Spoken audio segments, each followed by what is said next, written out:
Olá, que saudade de vocês, das nossas aulas. Então, hoje eu convido a todos para a gente fazer uma revisão sobre língua portuguesa. Nessa aula, nós vamos trabalhar um pouco sobre morfologia, sobre sintaxe, vamos conhecer as classes gramaticais, a função, né, dessas palavras no texto. Vamos trabalhar dicas de leitura, de compreensão textual e também algumas dicas sobre como produzir um texto, uma dissertação, nota 1000. Então, vai ser um momento da gente construir muito conhecimento juntos e eu espero que vocês gostem e mergulhem comigo nessa revisão da língua portuguesa. Vamos lá? Primeiro momento nosso é analisar essa imagem, que é uma imagem rica, onde tem a presença de vários escritores, né? Vários literários que contribuíram muito para que a gente aprenda cada vez mais sobre a nossa língua, que a gente mergulhe nas crônicas, né? Nos contos, nos livros em geral. Então, nós temos aí vários tipos de escritores e que contribuem muito para a nossa língua portuguesa, para que a gente possa aprender cada vez mais, para que a gente tenha mais conhecimento, como a frase diz aí, português é lindo. Porém, a gente precisa aprender a gramática, as regras, e também a gente precisa praticar, né? O nosso português, ele é rico em sentidos, em sentimentos. Para mim, é uma das línguas mais belas do mundo, mas a gente precisa, como tudo, praticar e praticar bem. Vamos lá? Então, na língua portuguesa existem 10 classes gramaticais. Dessas 10, 6 são variáveis e 4 são invariáveis. Então, vamos começar pelas variáveis. O que são classes gramaticais variáveis? São aquelas que admitem mudanças. Essas mudanças podem ser de gênero, de número, de grau, e aí a gente vai conhecer cada um. Substantivo é a classe gramatical que nomeia os nomes dos seres em geral. Artigo é aquela classe gramatical que ela vem determinar o substantivo, também responsável pelo gênero e pelo número do substantivo. Adjetivo é uma classe gramatical que ela denomina, ela caracteriza o substantivo. Então, ela tem a ideia de trazer as características do substantivo. Numeral é a classe de palavras que vai indicar quantidades, o quantitativo. Pronome também é uma classe gramatical muito interessante, porque ela é responsável pelas pessoas do discurso, pelas pessoas da fala, ela é responsável pela maneira como a gente vai tratar as pessoas, que são os pronomes de tratamento. Tem os que indicam posso, os que demonstram. E uma coisa bem curiosa do pronome é que ele pode substituir o substantivo numa construção, numa oração. Verbo. Verbo é aquela classe gramatical bem ampla, né, que muita gente tem um pouquinho de dificuldade para entender, mas o verbo é aquela classe gramatical que vai indicar nossas ações, o que nós fazemos no dia a dia, o estado, de que maneira nós nos encontramos em alguns momentos do dia, e fenômenos da natureza. No verbo também a gente vai aprender o tempo, né? Presente, pretérito, futuro de nossas ações, do estado. Também vamos aprender o modo, né? O modo indicativo, o modo subjuntivo, o modo imperativo. Então, é uma classe gramatical muito importante que a gente precisa estar bem ligado nela. Agora a gente vai para as invariáveis. Invariáveis são aquelas classes de palavras que não admitem mudanças, não tem mudança. Então, a gente tem a primeira aí, que são os advérbios, que eles indicam circunstâncias, né, de tempo, de modo, de lugar, etc. Nós temos a preposição, que eu vejo como aquelas pequenas palavrinhas que são elo, que elas conectam, né, sentidos numa oração. Conjunção é uma classe gramatical muito importante, principalmente na construção de um texto dissertativo, argumentativo, porque elas são responsáveis pelos argumentos, né? Então, assim, nós precisamos ter essa conexão com essa classe gramatical. A conjunção também, ela coordena, ela pode ser coordenada, pode ser subordinada, nós vamos aprender, né? A conjunção vai estar presente nessa construção também nas orações. Interjeição. Interjeição é aquela classe gramatical do exagero. Eu considero ela assim. Então, a gente vai tentar, através dela, transmitir os nossos sentimentos de raiva, de dor. Então, a gente usa um certo exagero para demonstrar aquilo que a gente está sentindo, ok? Então, a primeira classe, substantivo, né? Substantivo é a classe gramatical que nomeia os seres em geral, como, por exemplo, objetos. O avião chegou. Avião é um substantivo. Substantivo comum, substantivo simples, substantivo concreto. Então, avião é o nome de um objeto. Todo avião tem nome de avião. Pessoas. João vai estudar. João é um nome próprio. Um segredo do substantivo próprio é a letra inicial maiúscula, em qualquer lugar que você for escrever. Lugares. Moro em Campinas. Então, Campinas é um substantivo próprio. Por exemplo, um nome de uma ponte. Ponte Rio-Niterói. Próprio. Nome da nossa escola. Escola Severino Cordeiro de Arruda. Próprio. Inicial maiúscula. Também indica sentimentos. O amor nos engrandece. Amor é um substantivo. Nós chamamos carinhosamente, né, esse substantivo de abstrato, porque é aquele substantivo que vai denominar os nossos sentimentos, que são vários. Estados. Todos necessitam de alegria. Então, a alegria indica um estado, como alguém se encontra, o estado de espírito daquela pessoa no momento. Então, a alegria é um deles, mas tem vários. Qualidades. A honestidade é essencial. Então, quem é o substantivo? Honestidade. Então, é o substantivo que vem de ser honesto, né? Ações. A pescaria foi divertida. Pescaria é o ato de pescar. Então, pescaria também é um substantivo que indica ações e uma curiosidade. Também eu poderia chamá-lo de derivado. Por que derivado? Porque ele nasceu de uma outra palavra. Ele teve origem a partir de uma outra palavra, que no caso pesca. Pesca seria primitivo, pescaria derivado. E ainda indica uma ação. Fenômeno da natureza ou fenômenos da natureza. Chuva é importante. Então, chuva é um fenômeno da natureza e um substantivo, ok? Estamos precisando muito de chuvas, né? Ultimamente a terra está muito seca, temos até uns focos de incêndio por conta das queimadas. Então, é chuva, substantivo, água, substantivo, queimadas, substantivo, incêndio, substantivo, né? E a gente vai buscando, vai pegando uma palavra ou outra e vocês deu para perceber que a gente não vai muito longe construindo um texto, uma frase, se não tiver a presença dos substantivos. Agora a gente vai para a segunda classe, que é o artigo, né? É a palavra que se antepõe, ou seja, vem antes do substantivo para determiná-lo, né? O artigo se classifica em dois, definido e indefinido. Definido é aquele usado para determinar o substantivo de forma definida, precisa, né? O, a, os, as. Lá no início eu falei que ele indica também o gênero, né? Masculino e feminino, e também o número, plural ou singular. Vemos esse exemplo aí. O menino foi ao parque.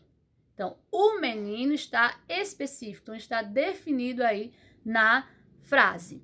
Indefinido é aquele usado para determinar o substantivo de forma indefinida, vaga, imprecisa, deixa dúvidas. Então, uma, uns, umas. Novamente, indicando gênero e número, né? Vamos ver o exemplo. Um menino foi ao parque. Que menino?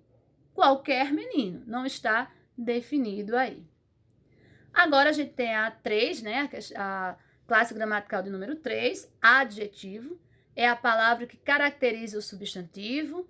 Vamos ver os exemplos aí. O bom homem me ajudou. A vizinha estava alegre. O cidadão brasileiro escolheu seu presidente. Né? Homem é o substantivo. Bom é o adjetivo. Vizinha é o substantivo. Alegre é o adjetivo. Cidadão é o substantivo. Brasileiro é o adjetivo. E ainda a gente tem a ajuda das locuções adjetivas, né? Que ela é formada de mais de uma palavra, mas ela tem o mesmo valor de um adjetivo. Vamos ver os exemplos. Sapato sem meias, touca de bolinha, período da manhã, faixa de idade, amor fraterno, amor materno, são todas locuções adjetivas. Vamos para o 4, né? Aí que nós temos como exemplo numeral. É a palavra que refere ao substantivo, dando ideia de número, de quantidade. Então, eu tenho aí cardinal, indica uma quantidade determinada de seres, né? 1, 2, 3, é infinito. Ordinal, indica a ordem ou a posição, né? Que o ser ocupa numa série. Então, primeiro lugar, segundo lugar, terceiro lugar, etc. Multiplicativo, expressa ideia de multiplicação, indicando quantas vezes a quantidade foi aumentada. Então, eu tenho o dobro, o triplo e etc. Fracionário, expressa a ideia de divisão, indicando em quantas partes a quantidade foi dividida. Exemplo, nós temos um meio, um terço, né, e etc.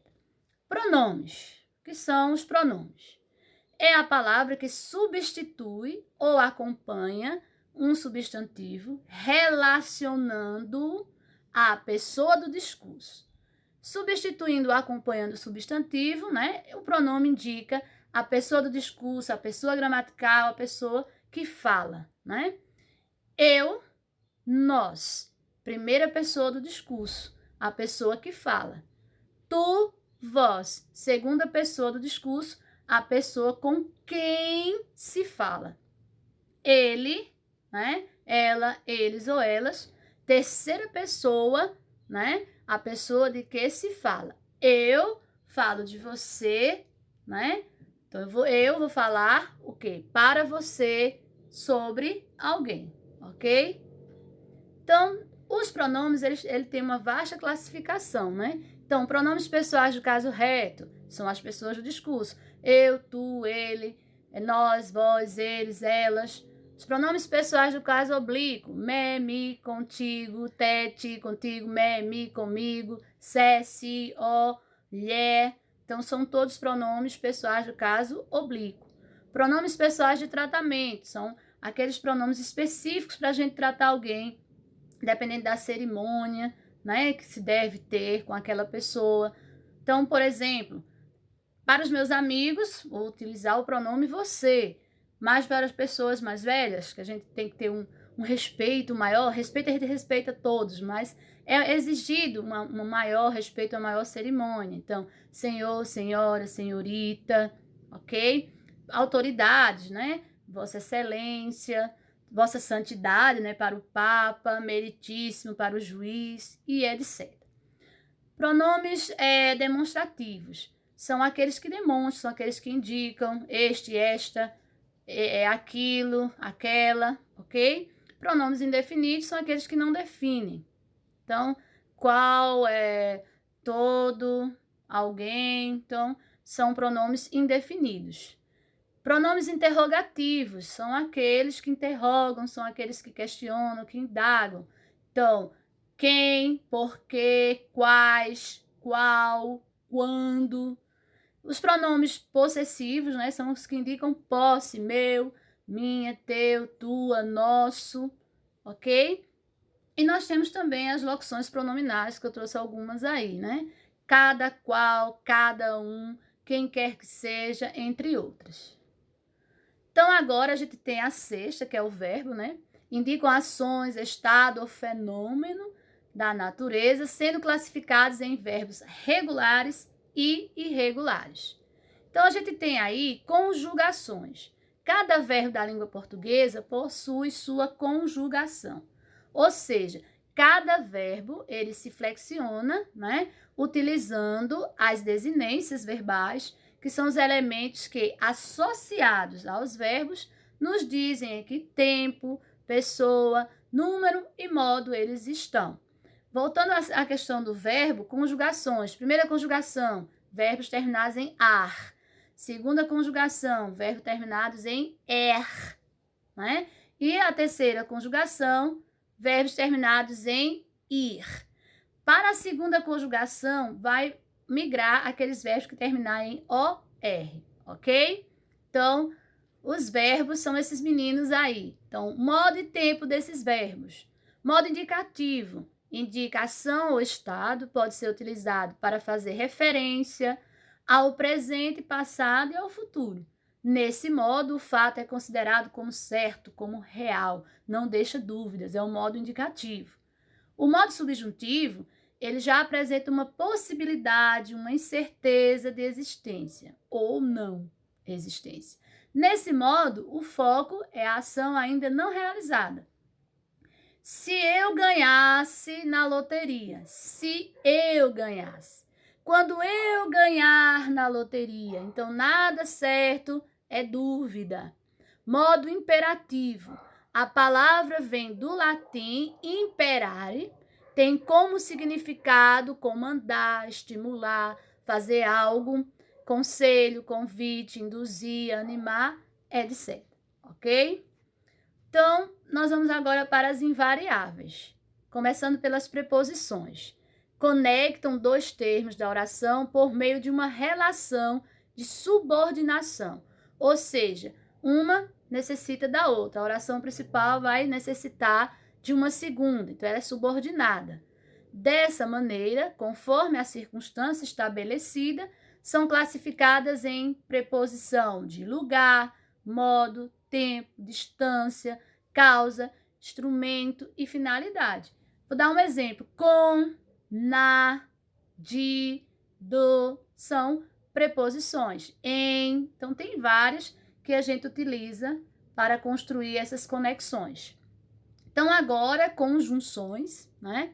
Elas conectam dois termos semelhantes gramaticalmente, sendo classificados em conjunção coordenativa, que nós temos aí as conjunções aditivas, adversativas, alternativas, conclusivas e explicativas. E nós temos, né, a conjunção subordinativa, né, que é aquela que nós vamos ver agora, que são as integrantes, causais, comparativas, concessivas, condicionais, conformativas, consecutivas, temporais, finais, né, e proporcionais. Então, temos vários tipos de conjunção, mas, porém, todavia, e, né, são todas conjunções que nós costumamos usar bastante. As interjeições, lembram daquelas do exagero, né? Elas indicam emoções, sentimentos, sensações e estado de espírito, sendo classificadas em interjeições de advertência, né? Saudação, ajuda, afugentamento, alegria, tristeza, medo, alívio, animação, aprovação, desaprovação, né? Concordância, um desejo, uma desculpa, dúvida, espanto e contrariedade, né? Então, essas interjeições, elas estão bem presentes na nossa vida. Então, eu levei uma topada, ai, levei um susto, ui. Então, ai, ui, são exemplos de interjeições. E a 10ª, né? Advérbios. Modificam um verbo, um adjetivo ou outro advérbio, sendo classificados de acordo com a circunstância que expressam, de modo, intensidade, lugar, tempo, negação, afirmação e dúvida. Uma curiosidade, eu acho muito interessante essa classe gramatical. Ela tem um poder grande. Ela modifica o verbo, ela modifica o adjetivo e ela modifica a si mesmo. Esses são os advérbios, ok? Agora a gente vai partir para uma análise, né? Morfossintaxe. Primeiro eu quero que vocês saibam o que é cada uma. A análise morfológica, ela analisa as palavras de uma oração individualmente, ou seja, independentemente de sua ligação com as outras palavras. Então, a morfologia ela não vai se preocupar com o sentido da palavra. Ela vai estar apenas preocupada com a classe gramatical que ela pertence. Já a análise sintática, por sua vez, ela analisa conjuntamente a relação das palavras de uma oração, ou seja, a função que as palavras desempenham na sua formação. Qual é a função, qual é o sentido daquela palavra na oração. A morfológica é só a classe gramatical.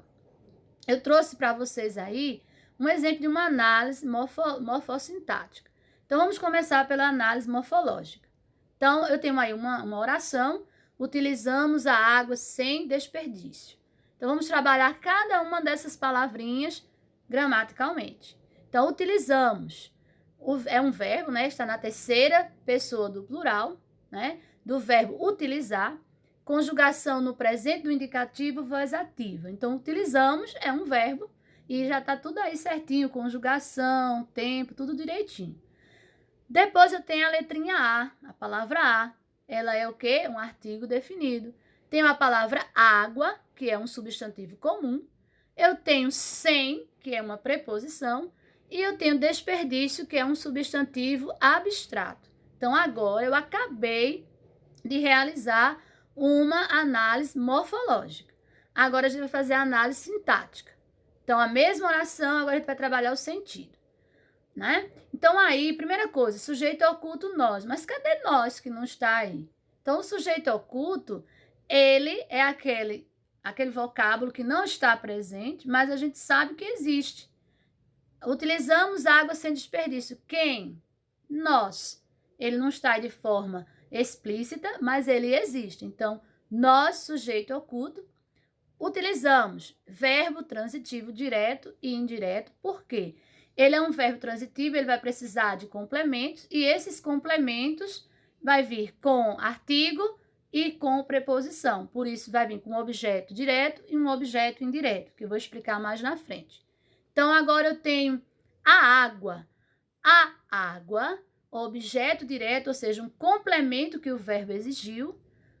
A água é o núcleo do objeto. E aí eu tenho a presença de um artigo. Por isso, é um objeto direto. Sem desperdício. Objeto indireto, desperdício é um núcleo do objeto. Então, novamente, aí eu tenho um objeto, só que indireto, porque antes, né, do núcleo eu tenho uma preposição, ok? Deixa eu dar um exemplo aqui. Os alunos da EJA são especiais.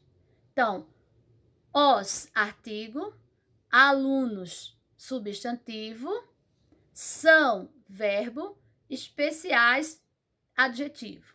Agora vamos à análise sintática. Os alunos da EJA são especiais. Os alunos, sujeito, são especiais, predicado, né? E aí eu tenho um predicativo nominal, porque são indica estado, estado, né? É um verbo de ligação. E aí eu tenho o quê? Um predicativo nominal. Então, eu fiz aí um exemplo rapidinho de uma análise morfológica e uma análise sintática. E agora, nós vamos analisar. Agora, a gente vai trabalhar o texto, nós vamos fazer uma leitura e depois a gente vai fazer uma compreensão textual seguida de algumas dicas, ok? Vamos lá. Então, aqui, primeira coisa que nós vamos fazer é analisar essa imagem. Posso fazer uma leitura de imagem. O que eu estou vendo aí? Um casal ali no meio, com uma criança no braço, e estou vendo várias pessoas correndo para lá e para cá com presentes, estão com muita pressa. Essa é a imagem que eu vejo.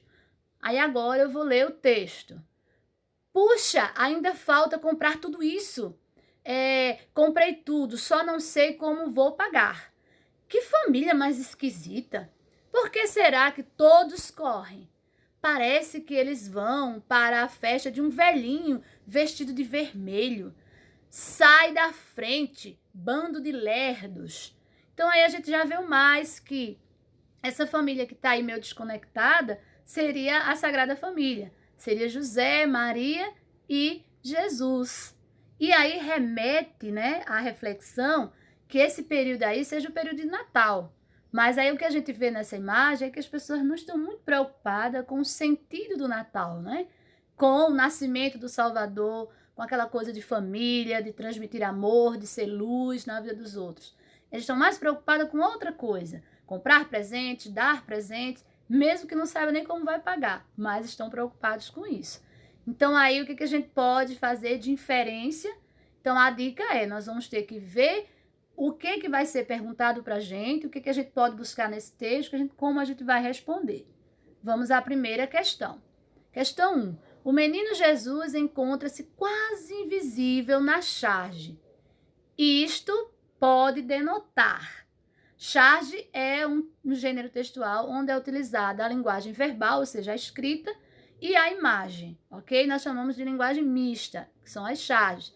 A charge também é responsável por críticas sociais, ok? Então, na letra A, tem pedindo assim, a perpetuação da fé nos natais modernos, a pequenez da criança aos olhos do chargista, que as pessoas se esquecem do aniversariante no Natal, ou a charge ainda indica, né? Vamos ver aqui, ou a charge ainda indica um alerta contra o consumismo. Então, um segundo para vocês descobrirem qual é a resposta. Temos que ver o que? O comando. O menino Jesus encontra-se quase invisível na charge. Isto pode denotar o quê? Letra C, né? Que as pessoas se esquecem do aniversariante no Natal. Que as pessoas, elas não estão interessadas no mais importante, o que está sendo comemorado, que é o menino Jesus.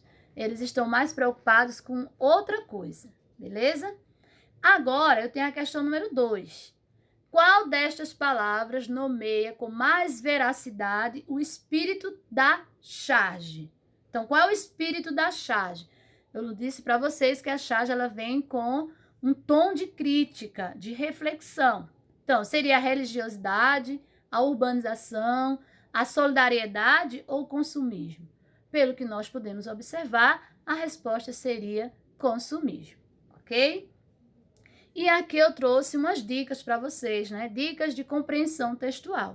Vamos ficar bem atentos a essas dicas para a gente sempre fazer uma compreensão textual correta, rápida, tranquila.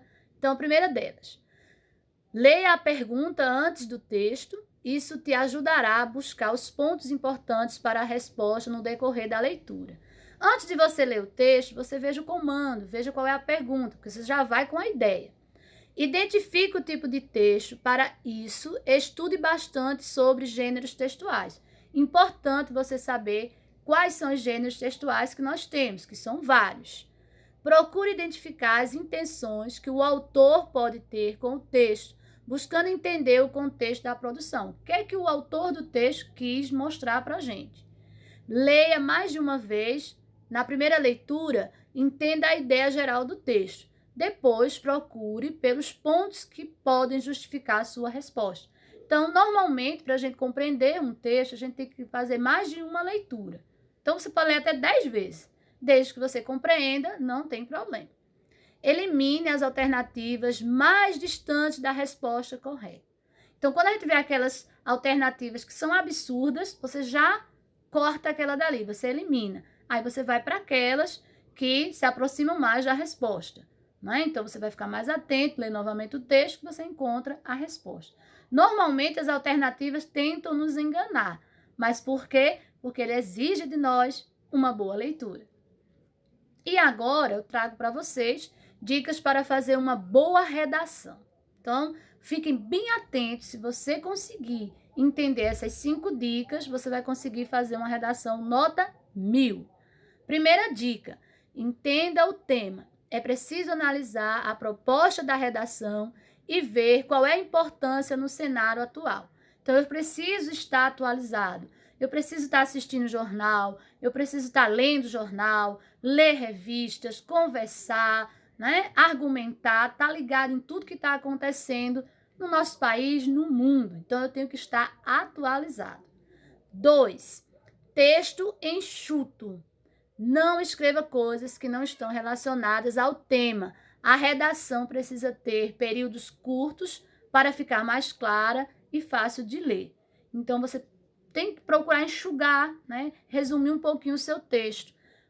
O Enem, por exemplo, só são 30 linhas, máximo 30 linhas, para você desenvolver o texto todo. Para você fazer a introdução, o desenvolvimento e a conclusão. Então, é muita coisa para fazer em 30 linhas. Então, você tem que enxugar mesmo. Argumentos. A redação precisa conter argumentos bem conectados. Lembra dos conectores? Lembra das conjunções? Então, esses argumentos vão ser muito importantes. Eu preciso argumentar no meu texto. Para argumentar, eu preciso ter conhecimento. eu preciso saber qual é o tema e eu preciso conhecer muita coisa sobre ele para eu poder formular os meus argumentos, falar aquilo que eu penso de uma forma geral e imparcial. 4. Não seja óbvio. Escrever pontos óbvios deixa a redação chata e sem criatividade. O que é ser óbvio? É escrever aquilo que todo mundo vai escrever. Então, eu preciso usar da minha criatividade, da minha inteligência, né, do meu poder, do meu conhecimento e ser ousado, no bom sentido, né, sem ofender, né? Mas essa ousadia também é importante junto com criatividade, com conhecimento. Então, eu vou trazer para o meu texto algo que vai surpreender quem estiver corrigindo. Poxa, nossa, que criatividade, que conhecimento, que coisa legal, é diferente. Então, isso é muito importante. 5. Solução. Não se esqueça que a redação tem o objetivo de solucionar algo. Então, na conclusão, você precisa avaliar e ver, né, quais serão as soluções para o tema abordado. Se você comentou, você introduziu, você argumentou, aí chegou o momento de você trabalhar o quê? Uma solução. Eu apontei tudo, eu acusei, eu argumentei, então agora eu defendi, agora eu tenho que mostrar de que forma aquilo ali pode ser feito, né? A forma correta de fazer tudo aquilo ali. Então, você trabalhando esses 5 pontos aí, sua redação não tem erro, vai ser nota 1000, ok? Vou fechar nossa aulinha com essa frase que eu achei muito pertinente, muito importante, né? Muito necessária nesse momento. Independente do que estiver sentindo, levante-se, vista-se e saia para brilhar. Você é capaz. Todos nós somos capazes de fazer a diferença, de ser a diferença na vida de alguém e na nossa própria vida. Então, sonhe o mais alto que você puder, mas trabalhe muito. Conquiste aquilo que você deseja. Você é capaz. Um beijo no coração de cada um e até a próxima aula.